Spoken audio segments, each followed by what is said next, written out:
তখন তারা 8টার সময় চিল্লা ফাল্লা করছে, তখন আমরা আইলাম, দূর দিয়া দেখে চোখের মাঝে লাশ উঠাইছি। ওখানে আছে এমনি চোখের উপরে আসলো, চোখের উপরে আসছিল লাশটা। আমরা নিচালাম ডাক্তার গেছিল আগুই। আমরা যখন দেখছি এটা হাত পাও ঠান্ডা হয়ে গেছে।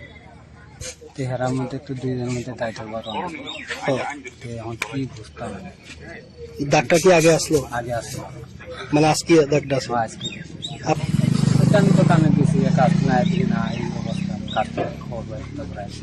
কটার সময় মারা গেছে? 8টার সময় আমি খবর পাইছি। হয়তো কইতেছে সকাইলা ধরো 4টার সময় বলে বা উঠছে, ওখানে পরে বলে মাটিতে পিছনাতে মাটিতে পড়ছে, পরে আবার বলে উঠা নিজেতেই ঘুমাই গেছে।